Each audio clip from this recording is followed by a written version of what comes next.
This channel does not promote any violent, harmful, or illegal activities. All content provided by this channel is meant for an educational purpose only. একদিকে আর্থিক বঞ্চনা, অন্যদিকে বাংলা ভাগের চক্রান্ত। দিল্লি যাওয়ার আগে বিজেপি নেতা মন্ত্রীদের বিরুদ্ধে সুর চড়ালেন মুখ্যমন্ত্রী মমতা বন্দ্যোপাধ্যায়। দেশকে টুকরো টুকরো করার ছক, আর এই আচরণ নিন্দনীয়। তোপ মুখ্যমন্ত্রী। প্রতিবাদ জানাতেই কাল নীতি আয়োগের বৈঠকে যোগ, ভয়েস রেকর্ড করতে না দিলে প্রতিবাদ।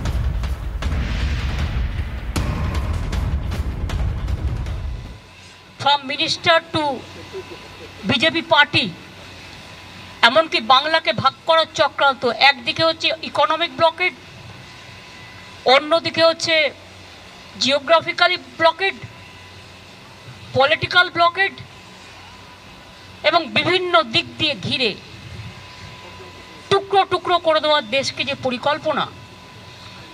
এবং মিনিস্টার নিজে parliament is in process, he is making his own statement to divide the Bengal.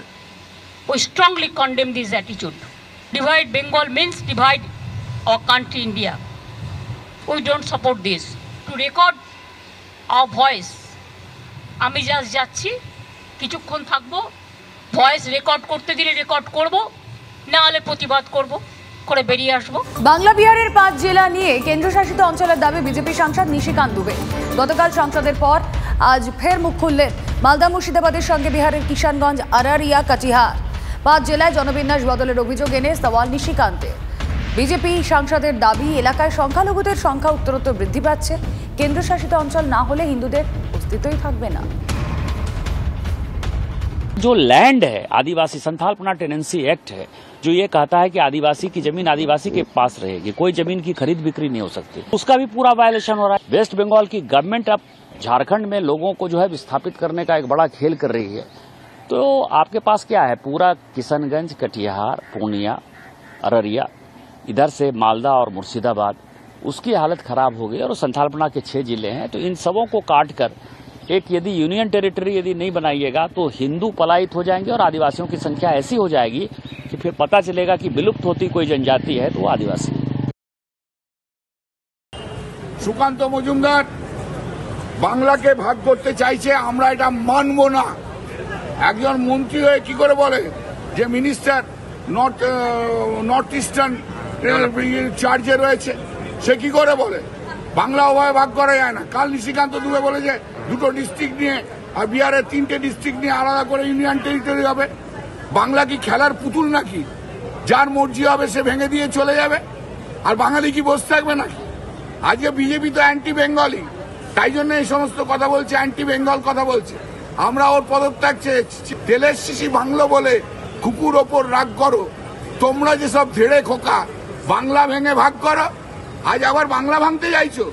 Bangla ভাঙতে দেবো না, বিজেপি ভেঙে চুরচুর হয়ে যাবে। সুকান্ত মজুমদারের পাত্তা পাওয়া যাবে না, বিজেপির কোন নেতা থাকবে না, নিশিকান্ত দুবে শেষ হয়ে যাবে।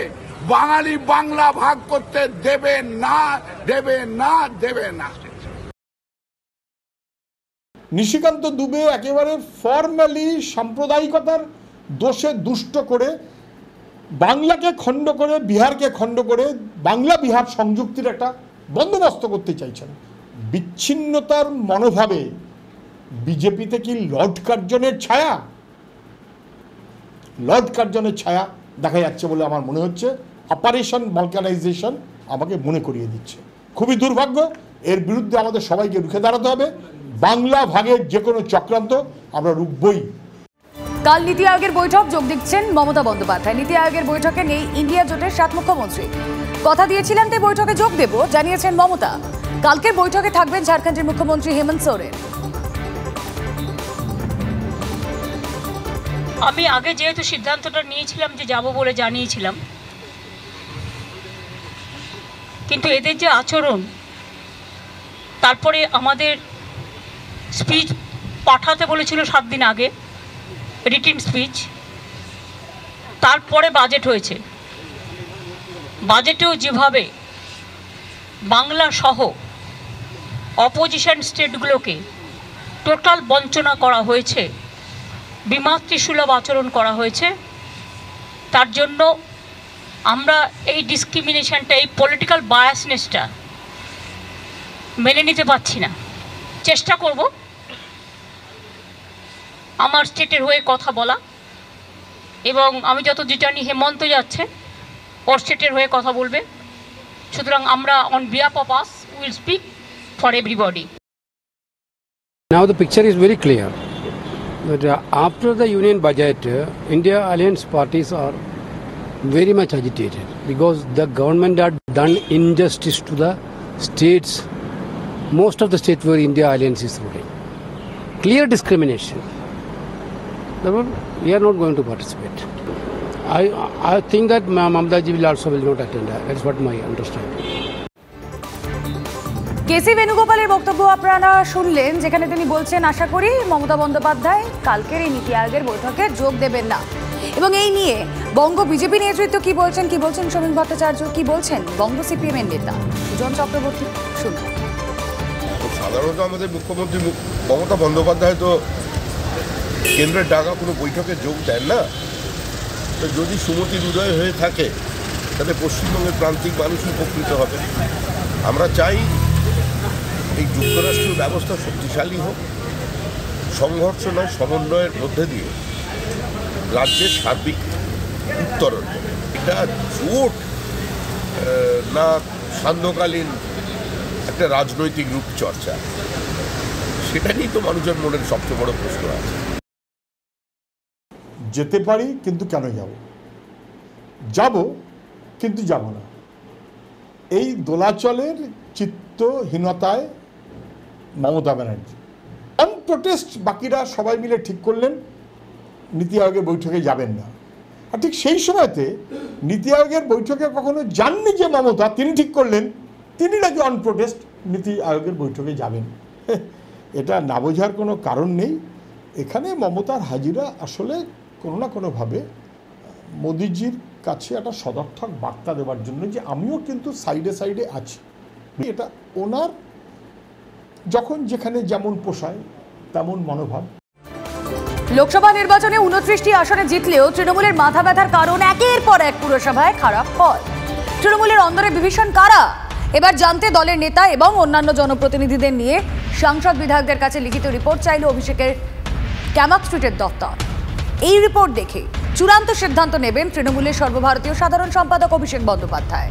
রিপোর্ট জানাতে হবে দলের কেউ অসহযোগিতা করেছে কিনা। ইতিমধ্যেই লোকসভা নির্বাচনের ফলে দেখা গেছে রাজ্যে 74টি পুরসভায় পিছিয়ে তৃণমূল। আর এরপরই 21-এর মঞ্চ থেকে অভিষেক বন্দ্যোপাধ্যায় দলীয় নেতাদের হুঁশিয়ারি দেন, 1.5 মাস আমি পর্যালোচনা করছিলাম, 3 মাসের মধ্যে এর ফল দেখবেন। আমি এই যে 1-1.5 মাস কোনো রাজনৈতিক কর্মসূচিতে আপনারা আমাকে দেখেননি, তার কারণ পর্যালোচনার কাজে আমি ব্যস্ত ছিলাম। আগামী 3 মাসের মধ্যে এর ফল আপনারা দেখবেন। 3 মাসের মধ্যে আমি পুরসভার কাউন্সিলরের টিকিট পাবো, আমার ওয়ার্ড থেকে আমি জিতবো, আর লোকসভা বিধানসভায় দল প্রত্যাশিত আর আশানুরূপ ফল করবে না, আপনার বিরুদ্ধে দল ব্যবস্থা নেবে, যত বড় নেতার ছত্রছায়ায় আপনি থাকুন। আমার মনে হয় এটা ওদের পারিবারিক ব্যাপার, মানে দিদির হয়ে কারা কাজ করছে সেই রিপোর্টটা বের করার জন্য এই দলের ভেতর থেকে রিপোর্ট নিচ্ছে, যাতে ওদেরকে পরবর্তীকালে ছাঁটা যায়। রানাঘাটে জোড়া খুনের ঘটনায় আটক বাড়ির কেয়ারটেকার দীপক স্বর্ণকার নামে ওই ব্যক্তিকে জিজ্ঞাসাবাদ শুরু করেছে পুলিশ। গতকাল রানাঘাট পুরসভার 14 নম্বর ওয়ার্ডের প্রাক্তন তৃণমূল যুব সভাপতি এবং তার গাড়ির চালককে বাড়ি থেকে ডেকে নিয়ে গিয়ে খুনের অভিযোগ ওঠে। দুজনের শরীরে এবং মাথায় একাধিক আঘাতের চিহ্ন। যে ঘরে ডেকে এনে খুনের অভিযোগ, সেই জায়গাটা ঘিরে রেখেছে পুলিশ। ঘরের মেঝেতে পড়ে রয়েছে রক্ত, ঘরের দেওয়ালেও রক্তের দাগ। সেই বাড়িতে কেয়ারটেকারের কাজ করতেন দীপক। পুলিশের প্রাথমিক অনুমান এই খুনের নেপথ্যে রয়েছে জমি বাড়ি বিক্রি সংক্রান্ত ব্যবসায়িক বিবাদ।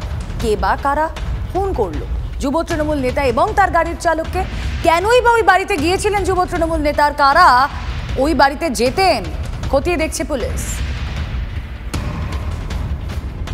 এই বাড়িতেই গতকালকে রাত্রে রক্তাক্ত অবস্থায় 2 যুবককে উদ্ধার করে নিয়ে যায় পুলিশ।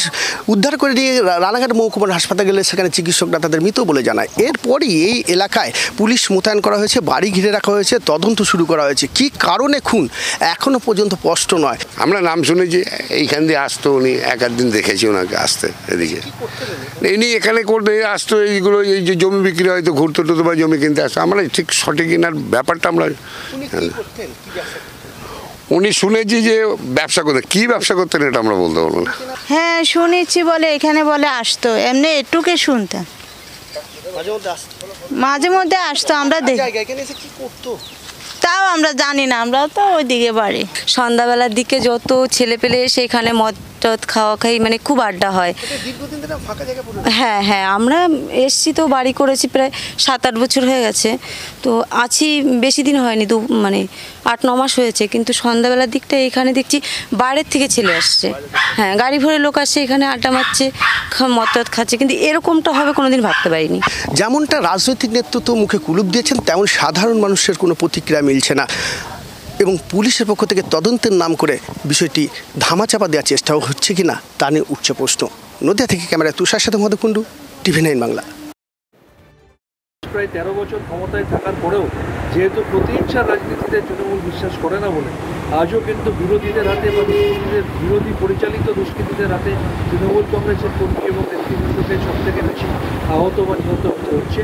এটা প্রমাণ করে যে তৃণমূল কংগ্রেস প্রতিহিংসা বা হিংসার রাজনীতিতে বিশ্বাস করে। উত্তর 24 পরগনার ঘোলায় তুলকালা, টাকা দ্বিগুণ করার লোক দেখিয়ে কোটি কোটি টাকার প্রতারণার অভিযোগ। অভিযুক্তের বাড়ি ভাঙচুর, ক্ষিপ্ত জনতা। অভিযুক্ত আরতি রায় এই মুহূর্তে পলাতক।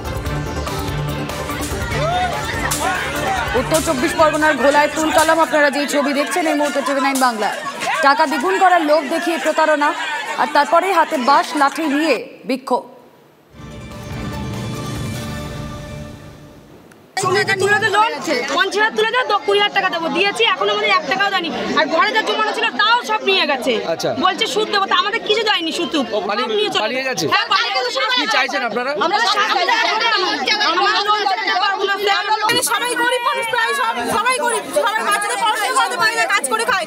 বলে যে তোমাদের বাচ্চার পড়াশোনার দায়িত্ব নিলাম, তুমি একটু লোন তুলে দাও, তোমাদের পড়াবো, এ করবো, এই লোক দেখিয়ে